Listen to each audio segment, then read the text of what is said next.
laki-laki yang bernama Ibrahim, seorang dari istri yang bernama Maria Qibtiyah, seorang wanita dari Mesir. Di sini ada makam wanita mulia yang disebut dengan Halimatus Sa'diyah.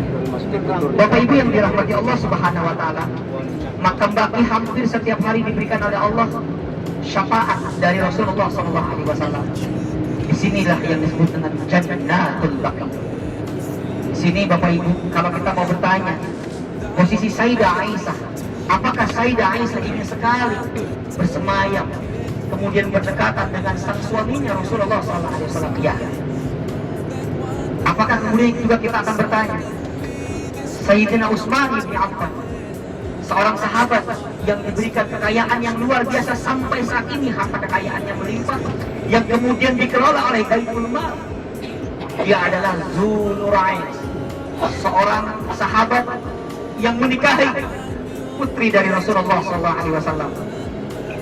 Bapak Ibu yang dirahmati Allah Subhanahu wa taala, Sayyidina Utsman bin Affan tentu ingin sekali bersemayam dan bersama-sama dengan Rasulullah SAW. Tetapi memang rupanya pada Allah hanya dua sahabat mulia, yakni Sayyidina Abu Bakar Siddiq dan bersama Sayyidina Utsman bin Affan yang bisa dan mampu berdampingan dengan Rasulullah SAW. Bapak Ibu yang dirahmati Allah Subhanahu wa taala, ketika makam Rasulullah SAW kota Madinah terjadi gempa, yang gempa itu hampir kemudian memporak-porandakan makam Rasulullah SAW. Ada sahabat kemudian terlihat jempolnya, Bapak Ibu, yakni jempolnya Sayyidina Umar bin Khattab. Jempol Sayyidina Umar bin Khattab terlihat masih awet.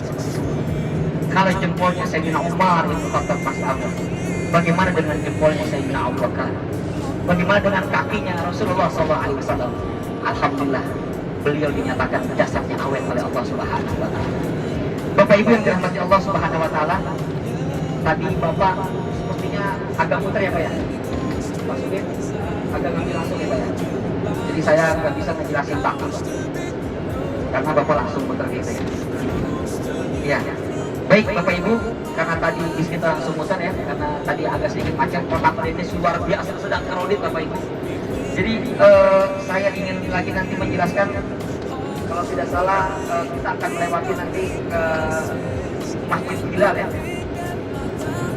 Masjid Bilal bin Rabah. Kalau tadi Bapak Ibu ada sebelumnya tuh ada nanti di sana ada makam Baqi, di sebelah kanan kami nanti ada Masjid Ijabah. Setelah Masjid Ijabah, kemudian di sana lagi ada makam Sayyidina Bilal bin Rabah, ada Masjid Sayyidina Bilal bin Rabah. Sayyidina Bilal bin Rabah, Bapak Ibu yang dirahmati Allah Subhanahu wa taala, walaupun nanti belum melihat, tapi saya jelaskan sejenak. Saya nggak mau ingin melewatkan sejarah demi sejarah pada Bapak Ibu semuanya. Adalah rumah dari Sayyidina Bilal bin Rabah di kota Madinah ini. Kemudian diabadikan menjadi sebuah masjid di kota Madinah. Rumah Sayyidina Bilal bin Rabah ini, kalau Bapak Ibu tahu, seorang sahabat Nabi yang disebut dengan As-Sabiqunal Awwalun, seorang sahabat yang mampu mengumandangkan azan persis di atas Ka'bah, seorang muazzin yang diabadikan oleh Allah, yang bagiannya kemudian sudah terdengar di surga. Siapa itu? Sayyidina Bilal bin Rabah. Bapak Ibu yang dirahmati Allah Subhanahu wa taala, kira ini Masjid Sayyidina Bilal bin Rabah di sebelah kanan. Sebelah kanan. Coba kita lihat sebelah kanan. Sayyidina Bilal di atas tarik matahari dicapuk, dicemeti. Beliau harus mengatakan laka dan hujjah. Saat itu Sayyidina Bilal yang dicambuk oleh Hindun, beliau tetap mengatakan Allahu Ahad, Allahu Ahad. Dicambuk lagi di atas dadanya, ditaruh batu besar, dicemati, dicambuk. Tapi kemudian Sayyidina Bilal tetap mengatakan Allahu Ahad, Allahu Ahad. Kemudian datang sahabat Nabi yang kaya raya bersama Sayyidina Abu Bakar As-Siddiq, ditebus dengan 9 rupiah emas. Dengan ditebus 9 rupiah emas, maka Sayyidina Bilal bin Rabah menghadap Rasulullah SAW dan kemudian mengabdi karena memiliki suara yang begitu merdu. Bapak Ibu, Sayyidina Bilal mengumandangkan azan di kota Makkah. Sampai hijrahnya Nabi di kota Madinah, beliau langsung mengumandangkan azan. Suara azan Bilal bin Rabah, siapa yang tidak pernah rindu dengan rintihan suara azan Bilal bin Rabah. Tetapi ketika Rasulullah SAW meninggal dunia, maka Sayyidina Bilal berkata kepada Sayyidina Umar sebagai khalifah yang berada di kota Madinah, wahai Sayyidina Umar bin Khattab, saya ingin pamitan, saya ingin berpulang. Kenapa wahai Sayyidina Bilal? Sayyidina berkata, wahai Sayyidina Umar, rasanya saya tak mampu lagi mengumandangkan azan di kota Madinah. Seakan-akan ketika kami mengumandangkan azan di sana ada Rasulullah SAW. Ketika kami melihat mimbar Rasulullah SAW, seakan-akan ada Rasulullah SAW. Kemudian Sayyidina Bilal meninggalkan kota Madinah, pergi ke negeri Syam kurang lebih berapa bulan lamanya. Ketika sampai berapa bulan lamanya, Sayyidina Bilal didatangi oleh Rasulullah SAW. Dia berkata, wahai Sayyidina Bilal, mahadzal jama' lima lam tazurni ya Sayyidina Bilal. Alangkah keras hatimu wahai Sayyidina Bilal, kenapa engkau tidak lagi mengunjungiku wahai Sayyidina Bilal? Setelah itu Sayyidina Bilal terbangun dari tidurnya. Kemudian dia berkata kepada seluruh keluarganya dengan tangisan yang begitu kuat. Dia bilang, wahai keluarga, rasanya aku ingin sekali ke kota Madinah. Aku ingin sekali berjumpa dengan Rasulullah SAW, karena aku takut nanti pada yaumul akhir aku tidak akan mendapatkan syafaat dari Rasulullah SAW. Maka kemudian Sayyidina Bilal mendatangi kota Madinah ini. Dia lewati gunung-gunung, terik matahari, kemudian padang pasir dia lewati. Seakan-akan di sana ada sebuah kenangan indah bersama Rasulullah SAW. Sampai kemudian tepat hampir mendekati kota Nabawi. Hampir kemudian dia melihat ada pintu Babus Salam. Di sana ada sebuah kenangan indah bersama Rasulullah SAW. Kemudian Sayyidina Bilal tertumpuk, Bapak Ibu semuanya, tertunduk. Kemudian dari pintu Babus Salam, Sayyidina Bilal sudah berkata, Assalamualaikum ya Rasulullah, Assalamualaikum ya Habibullah, Assalamualaikum ya Sayyidullah. Sayyidina Bilal kemudian merangkak, Bapak Ibu, menyebut, menangis nama Rasulullah SAW tepat di atas kuburnya Nabi Muhammad. Sayyidina Bilal menangis dengan begitu kuat. Dia mengatakan, Assalamualaikum ya Rasulullah, aku rindu kepadamu ya Rasul, aku cinta kepadamu ya Rasulullah, maafkan aku, kata Sayyidina Bilal. Kemudian ketika tangisan itu kuat, disamperin Bapak Ibu semuanya oleh Sayyidina Abu Bakar dan Sayyidina Umar. Dia berkata, wahai Sayyidina Bilal, kenapa engkau menangis dan tangisan begitu kuat, dan aku tidak pernah mendengar suara tangisanmu? Sayyidina Bilal berkata, wahai Sayyidina Umar. Nah ini pastinya, aku bermimpi dengan Rasulullah SAW. Aku bermimpi didatangi Rasulullah SAW. Dia bilang, betapa keras hatimu wahai Sayyidina Bilal.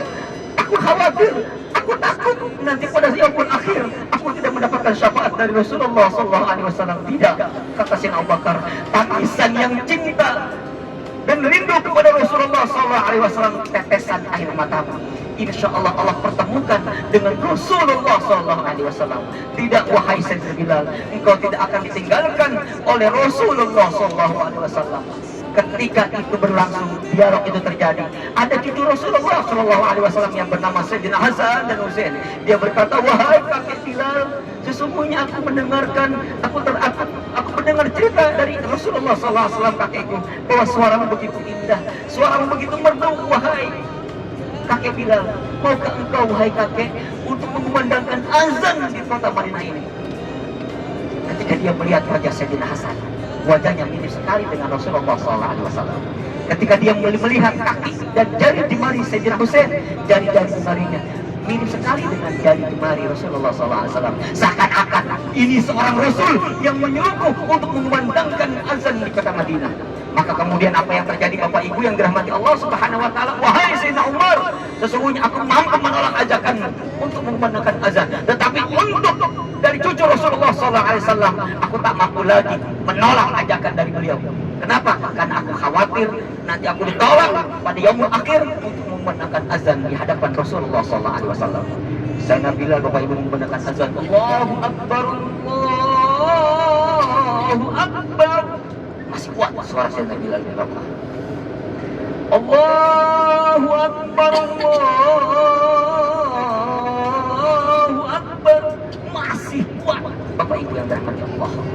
Tetapi ketika asyhadu an la ilaha illallah, suara Sayyidina Bilal masih lantang dan seluruh penduduk kota Madinah keluar. Ada Sayyidina Bilal. Kalau ada Sayyidina Bilal berarti ada Rasulullah SAW. Tidak, Rasulullah sudah wafat. Tidak, di sana ada Sayyidina Bilal. Kalau ada Sayyidina Bilal berarti ada Rasulullah SAW. Ketika bapak ibu Sayyidina Bilal harus mengucapkan asyhadu anna Muhammad, terhenti sampai di sana dan Sayyidina Bilal tak mampu lagi mengucapkan Muhammad Rasulullah SAW. Kemudian Sayyidina Bilal pingsan. Lanjutkan, ya Sayyidina Abu Bakar, aku tak mampu lagi mengatakan Muhammad Rasulullah SAW. Bapak Ibu yang dirahmati Allah, tangis menghujani kota Madinah dengan tangisan suara Sayyidina Bilal.